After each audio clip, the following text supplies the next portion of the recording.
What is going on, guys? In today's video I will show you the top 5 best mercenary builds in Path of Exile 2. If you are looking for any of these builds on the website, then click my link in this video's description or the pinned comment.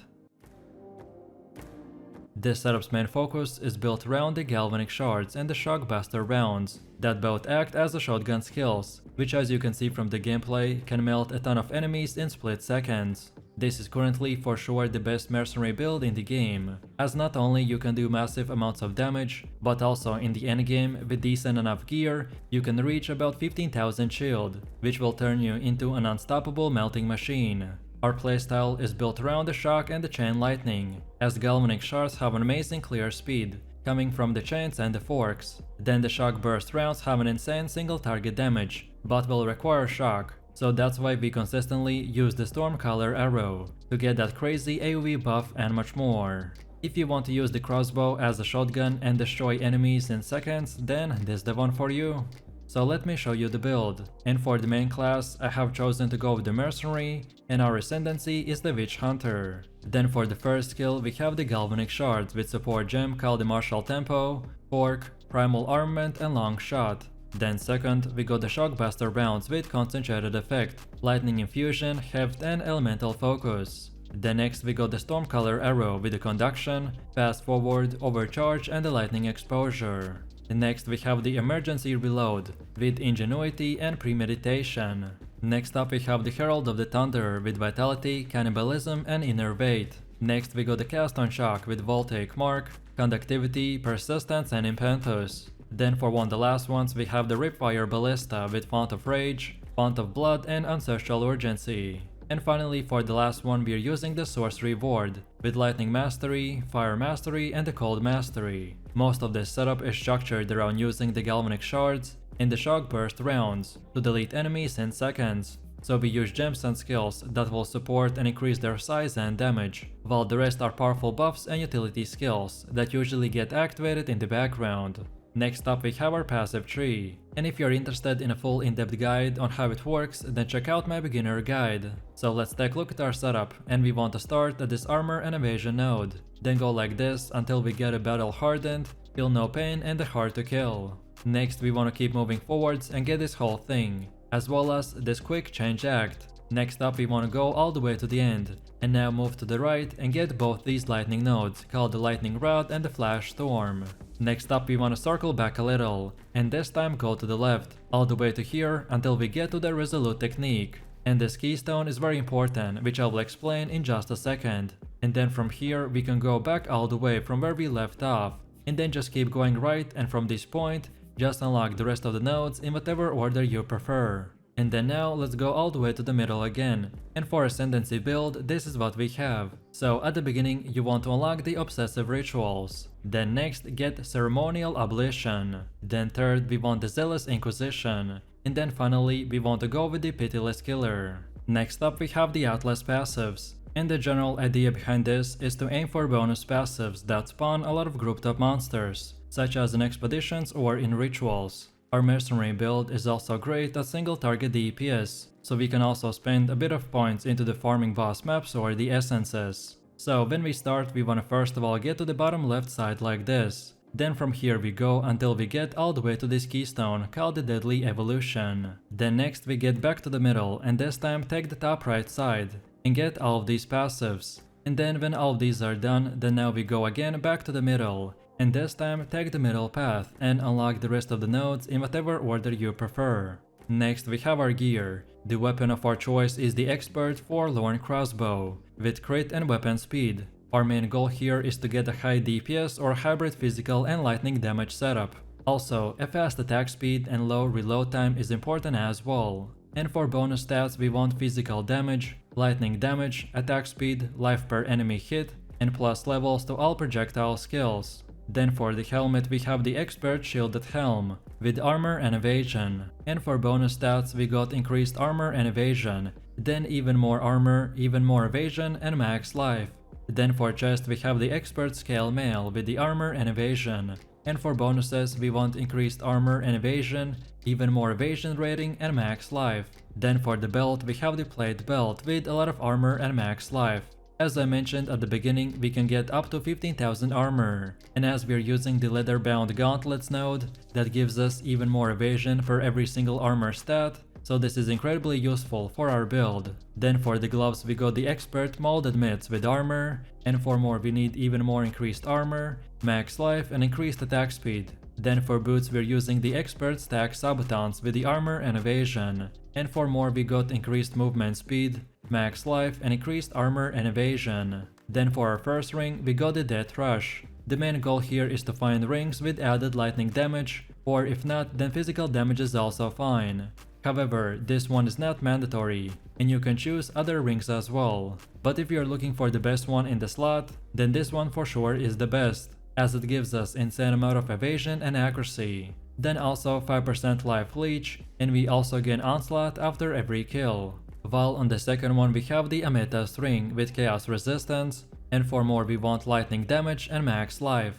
And then finally for the amulet we got the lapis amulet with intelligence. And for more we want spirit, armor, max life, even more chaos resistances, and plus levels to all projectile skills. No matter which gear you choose, just at least try to get 75% resistance cap on all 4 elements. This is a starter setup, which should be more of an example of what stats and prefixes to look for. Then next we have runes. During early item progression, most gear is socketed with resistant runes, like the desert rune, glacial rune or the storm rune. However, once your elemental resistances have been capped and elemental resistances are no longer necessary, then you want to opt in to increase your maximum life with body runes or consider socketing a soul core. So on our weapon we are using the iron rune. Then on the helmet we have the glacial rune, and then lastly on the rest of our equipment we are using the storm rune. And now finally, let's quickly take a look at how this build will work, and I will give you 2 distinct rotations. So one for mapping / AoV mob farming,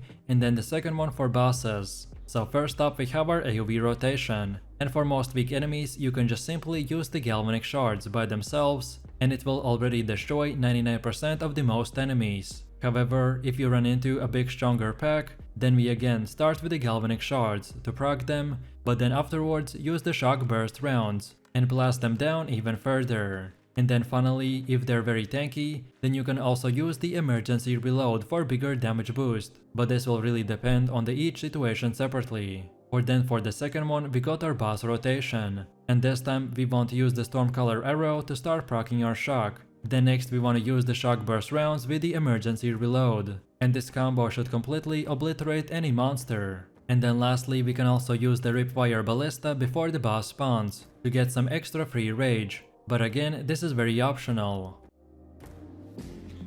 This setup is known as the Toxic Poison build, where we are going to be dealing insane amount of damage with just the poison effects alone. Our playstyle is structured around specializing in dealing damage almost exclusively by the Plague Barrier, Gas Arrow and the Sniper, and because of our skill tree and the gear we are going to be deleting trash enemies in split seconds. However, what I really like about this build is the fast speed farming potential, as you can keep moving while dealing insane amount of AoV damage. And then for the rares and bosses, we will use the Plague Barrier and the Snipe. That will turn everything into a dust and make the fight super fun. So if you want to stack as high poison as possible and use one of the highest DPS builds currently in the game, then let's get right into it. So let me show you the build, and for the main class I have chosen to go with the Mercenary, and our ascendancy is the Gambling Legionnaire. Then for the first skill we have the Barrage with the support gem such as the Perpetual Charge and the Premeditation. Then second we get the Herald of the Plague with no support gems. Then next we get the Sniper Mark with Inspiration and Profusion. Then next we have the Poison Burst Arrow with Corrosion, Comorbidity, Deadly Poison and the Chain. Next up we have the Plague Barrier with the Chaos Mastery, Physical Mastery and the Magnified Effect. Next we got the Gas Arrow with the Persistence, Scatter Shot and the Fount of Mana. Next we have the Snipe with the Heft and Venom, Window of Opportunity, Long Shot and the Arcane Tempo. Next we got the Rain of Arrows with the Withering Touch and Inevitable Critical. And finally, for the last ones we are using the Wind Dancer and the Blink. And for both of them we don't want to select any support gems. Most of this setup is structured around using the Plague Barrier and the Gas Arrow to delete enemies in seconds. So we use gems and skills that will support and increase their duration and damage, while the rest are powerful buffs and utility skills that usually get activated in the background. Next up we have our passive tree, and if you're interested in a full in-depth guide on how it works, then check out my beginner guide. So let's take a look at our setup, and we want to start at this projectile damage node, until we get to these three, so the remorseless, feel no pain, and the battle hardened. Next up we go to the right side and get both of these, so heavy ammunition and the blur. Then next let's keep going and we want to take both of these, so hold focus and the master fletching. Then now let's keep going and again we want to take these three, so stacking toxins, escape velocity and the freedom of movement. Then from here let's now go to the bottom part and we want to get the wasting and the fast acting toxins. And then from here we can go back all the way from where we began and just unlock all the other nodes in whatever order you prefer. And then now let's go all the way to the middle again, and for Ascendancy build this is what we have. So at the beginning you want to unlock the adaptive capability, then second get the integrated efficiency, then third we want the crystalline potential, and then finally for our last one we want to go with the implanted gems. Next up we have our Atlas passives, and the general idea behind this is to aim for bonus passives that spawn a lot of grouped up monsters, such as in expeditions or in rituals. So when we start we want to first of all go to the right side, and then get all of these nodes, and then keep going down until you get to this keystone called the Deadly Evolution. Then from here we circle back a little, and this time keep going up until we get to the second keystone called the Unstable Energies. And then from this point and onwards you can unlock the rest of the nodes in whatever order you want. But then on top of this we have even more passives, which in order you unlock them doesn't really matter. So again it's up to you, and this is how it should look like for the ritual. Then next we have Delirium, then third we have the bosses, and then on top of that we have the pinnacle bosses. Then next we also have our expedition setup, and then finally we have our breach setup. Then now let's move over to our next part, which is the gear, and the weapon of our choice is the expert short bow, and for bonus stats we want increased physical damage, then also add physical damage to attacks, then even more accuracy, reduced attribute requirements, and grant life per every enemy hit. Then also we have an offhand called the Penetrating Quiver, with 100% chance to pierce an enemy, and this is a huge deal which will not only give us more kills, but also increase our damage, which I will explain in just a second. And then for more we want to add physical damage to attacks, increase projectile speed, increase damage with the bow skills, and more to attack speed. Then for the helmet we have the expert face mask with the evasion and energy shield, and for more we got even more increased evasion and energy shield. Then max life, more intelligence and resistances like fire and cold. Then for the chest we have the advanced studded vest with a lot of evasion rating, and for more we want even more evasion, more to spirit, which is the best place to get a high spirit count from, and then also we get fire, lightning and chaos resistances. Then for the belt we have the mail belt with reduced flask charges, and for more we need armor, max life, max mana, cold and lightning resistance, as well as life per every second. Then for gloves we got the advanced doubled gauntlets with armor and evasion, and for more we want even more evasion and armor. Then max life, increased critical damage bonus, increased attack speed and cold resistance. Then for boots we're using the advanced embossed boots with evasion, and for more we want increased movement speed, which again is the main place to get it from. Then also evasion rating and fire and cold resistances. Then for our first ring we got the ruby ring with the fire resistance, and for more we got more accuracy, increased evasion, max life, leech off physical attack damage as life, and also gain mana per every enemy killed. While then on the second one we have the topaz ring with the lightning resistance, and for more we need add physical damage to attacks, max life, more accuracy, lightning resistance and life regen per every second. And then finally for the amulet we got the bloodstone amulet with max life. And for extra stats we need evasion, max energy shield, max life, more to strength, and more percentage of damage taken we now recoup as life. So no matter which gear you choose, just at least try to get 75% resistance cap on all 4 elements. This is a starter setup, which should be more of an example of what stats and prefixes to look for. And now finally, let's quickly take a look at how this build will work. So our main rotation and the highest DPS combo is to first of all mark the enemy, which afterwards we want to use the rain of arrows, or pretty much spam any other skill that can crit. But without the crit there's no frenzy charges gained, which means less damage if we don't set it up. So then once we have anywhere from 1 to 3 of these charges, then now we want to consume them with the barrage skill, and then use the snipe, which in return will do massive amounts of damage. But then also, as far as weak enemies go, for them we simply want to run around and keep poisoning them, well then when we hit the plague barrier, it will blow them up even further. So this is an endgame build that utilizes the power of the attribute stacking to increase its performance. Our main goal is to stack as much strength, dexterity and intelligence as possible, to then scale it with our unique items such as the Pillar of the God and the Hand of Wisdom and the Action. One of the best things about our setup is that all it needs to function at the start is the Pillar of the Caged God, which is pretty affordable on a budget, but then later on we can scale it incredibly high with each unique item and massive power upgrades and much more. Our main playstyle will revolve around using the Tempest flurry in the combination with the charged staff that can hit multiple times and create lightning shockwaves. If you want to zoom through the maps insanely fast while destroying anything and everyone that crosses your path, then this is the one for you. So let me show you the build, and for the main class I have chosen to go with the Mercenary and our ascendancy is the Gambling Legionnaire. Then for the first skill we have the Tempest flurry with the support gems such as the Martial Tempo, Inspiration, Glacianation and the Ice Bite. Then second we get the charged staff with the Primal Armament, Lightning Infusion, Overcharge and the Concentrated Effect. Then next we got the Tempest belt with the Concentrated Effect, Overabundance, Elemental Focus and the Close Combat. Next we have the Wind Dancer with the Blind, Maim and the Pin. Next up we have the Herald of the Ice with Magnified Effect, Lightning Infusion, Primal Armament and the Elemental Focus. Next we got the Combat Frenzy with the Profusion. And finally, for the last one we are using the Glacial Cascade with no support gems. Most of the setup is structured around using the Tempest Fury and the Charged Staff to delete huge amount of enemies in seconds. So we use gems and skills that will support and increase their duration and damage, while the rest are powerful buffs and utility skills that usually get activated in the background. Also, at this point I would usually show you a leveling build, but this time our particular setup is specifically meant for only endgame, because it will only start working when we get the quarterstaff called the Pillar of the Caged God. So until that point I would recommend to use my cheap gas grenade build, which link you can find in the description and on this website.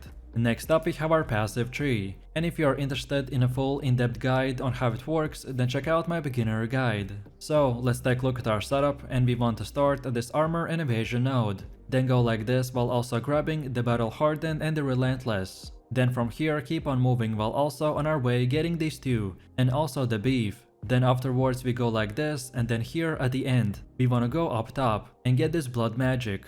We want to use this specific node because scaling mana and handling mana cost is expensive, while maintaining very high tankiness, so this is a great keystone to solve any potential mana problem. Then after this, we now want to circle back and this time go to the bottom and get this brute strength. And then as you can see from here, the whole path pretty much just goes in a straight line, so just follow it while also grabbing everything that you can see right here. The only thing that you need to keep in mind is that you don't need to get these two, so the Lightning Rod and the Flash Storm, if you still haven't equipped the Hands of the Wisdom and Action. And then from here, the most important nodes and the ones we want to get is the Storm and the River, as they increase our evasion rating while also letting the freeze to build up faster for more consistent explosions with the Herald of the Ice. And on top of this, it also makes keeping up our charged staff much easier, by giving it an extra duration when consuming a single power charge, since it counts as using an extra charge. And then finally, the last most important part is the resonance, as it is one of the core nodes of our build.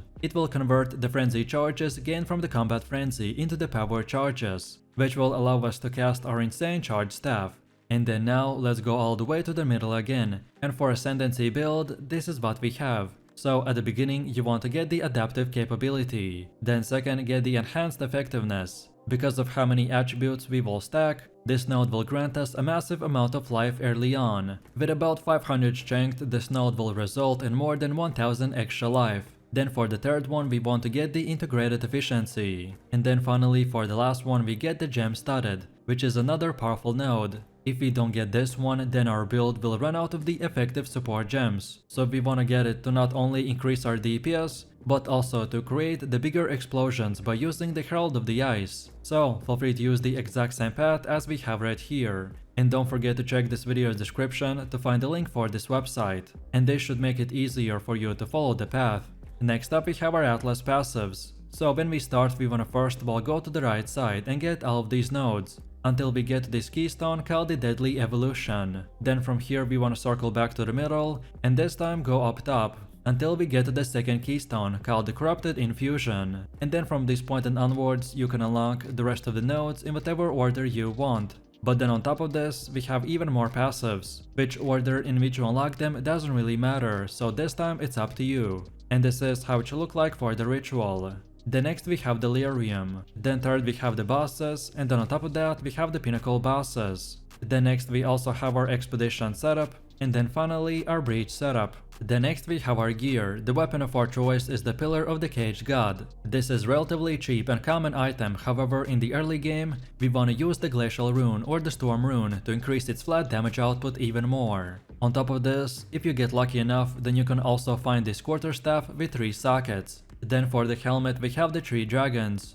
And after you get the Hands of the Wisdom in action, then this is the third priority that you should get, as it is mandatory to ensure that you are freezing enemies for a massive Herald of the Ice explosion. Then for the chest we have the Warrior Invictus. This is another powerful item, but this time not mandatory whatsoever, so use this one or anything similar. And for stats we wanna focus on increased evasion, more to strength, dexterity and intelligence, and more resistances like fire, cold, lightning and chaos. Then for the belt we have the double belt with increased charm charges. And for bonus stats we want max life, more to strength and chaos and fire resistance. Then for gloves we got the Hand of the Wisdom in action. This should be the second item that you prioritize after our weapon, as it is another core part of our build, and will enable us to stack our attributes and increase DPS by a massive amount. Then for the boots we're using the advanced hunting shoes with evasion and energy shield. And for more we want increased movement speed, max life, more to dexterity and fire and cold resistance. Then for first and second ring we got the same one called the Prismatic Ring, with more to all elemental resistances. And for more we want adds fire or cold damage to attacks, and more strength, dexterity and intelligence. And then finally for the amulet we have Amber Amulet with strength. And for more we want more to all attributes, more to strength and intelligence. No matter which gear you choose, just at least try to get 75% resistance cap on all 4 elements. This is the best setup in the endgame, and if you only can afford few things, then I would recommend to prioritize the weapon, then the gloves, and finally the headpiece. And now finally, let's quickly take a look at how this build will work. So for maps and AoE farming, we simply want to spam our Tempest Flurry while making sure to maintain the charged staff for as long as possible. However, then for single targets and boss fights, we want to start by attacking with the Tempest Flurry to generate combo stacks. So then we use our Tempest Belt and then continue attacking with the Tempest Flurry. This combo will freeze the bell and generate a power charge. So then afterwards we use our power charge by casting the charged staff. So then, once the charge staff is active, we want to continue attacking the target with the Tempest Fury, and replace the Tempest Bell whenever it goes down. This setup is known as the Grenade Gambling Legionnaire build that detonates gas grenades with a variety of detonator skills, such as the Explosive Shot or the Explosive Grenade, to create screen-wide explosions that can one-shot massive amounts of enemy groups.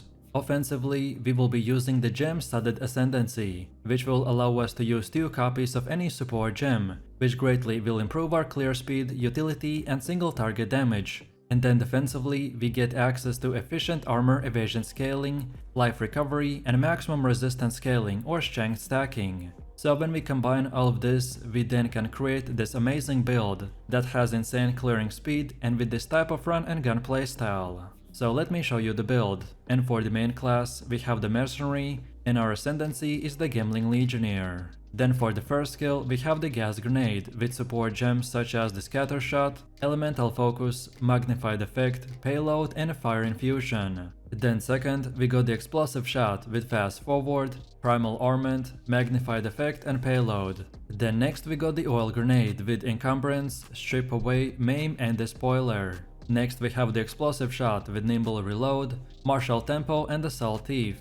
Next we are also using the Flash Grenade with Assault Thief, Overpower, Discombobulate and the Heft. Next we have the Artillery Ballista with Ancestral Urgency, Fount of Rage and the Fount of Mana. Then we got the Wind Dancer with the Clarity, Cannibalism and the Precision. And finally for our last one we got the Alchemist Boon with no support gems. Most of this setup is structured around using the grenades to instantly delete enemies, so we use gems and skills that will support and increase their area and damage. while the rest are powerful buffs and utility skills that usually get activated in the background. Next we have our passive tree, and if you're interested in a full in-depth guide on how it works, then check out my beginner guides. So let's take a look at our setup, and we want to start at this projectile damage node, and make our way like this until we get the Remorseless and the Volatile Cataclysm. Then now we continue going down here and only stop at this circle, and then we get this entire thing except this one single node. Then from here we continue making our way till this point,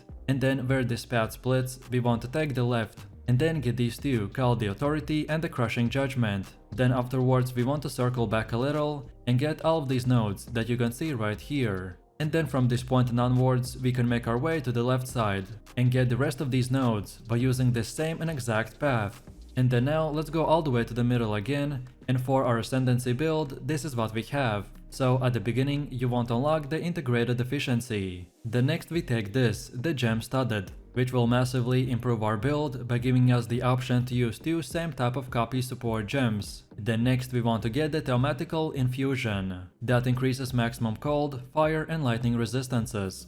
And then lastly we will take the Adaptive Capability, as most players can run into a gem attribute requirement problem, so we can solve it by getting this node. In POE 2, earning skill points take a lot of hard work, so it will be wise not to spend your points recklessly. Of course, you can refund your passive points later, but only at a cost, so following a specific setup is extremely useful. If you are following this build, then make sure not to deviate from it, as some of the decisions that I made might not make sense at first, but is going to definitely pay off later. So feel free to use this exact same path as I have right here. And don't forget to check this video's description to find the link for this website, and this should make it easier for you to follow the tree. Next up we have our Atlas passives, and the general idea behind this is to aim for bonus passives that spawn a lot of grouped up monsters, such as in expeditions or in the rituals. So then when we start we want to first of all get this bottom left side like this, then now we want to go to the top right side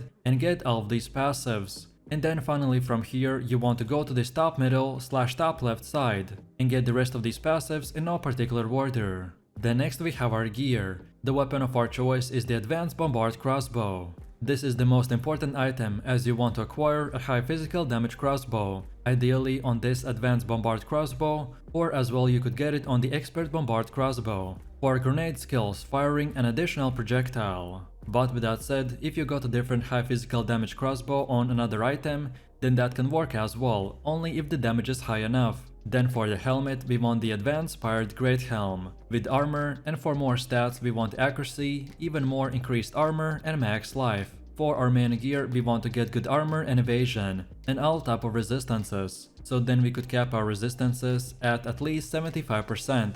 Then for the chest we have the Expert Rogue Armor with armor and evasion, and for bonus stats we get max life, more armor and evasion, max life and cold resistance. Then for the belt we have the Utility Belt that recovers our flask 20% quicker, and for bonus stats we want more armor, max life and resistances like fire or lightning. Then for the gloves we got the Expert Layered Gauntlets with max life, max mana, more strength and lightning resistance. Then for boots we're using the Advanced Mail Sabotans with armor and evasion, and for bonus stats it's required that you get some type of movement speed and resistances like cold or chaos. Then for our first ring we got the Ruby Ring with fire resistance, and for more we want the physical damage, max life and max mana. While on the second one we got the Prismatic Ring with percentage to all elemental resistances, and for bonuses we want max life, more accuracy and fire resistance. And then finally for the amulet we got the Lunar Amulet with max energy shield, and for more we want the increased spell damage, more armor and increased critical hit chance.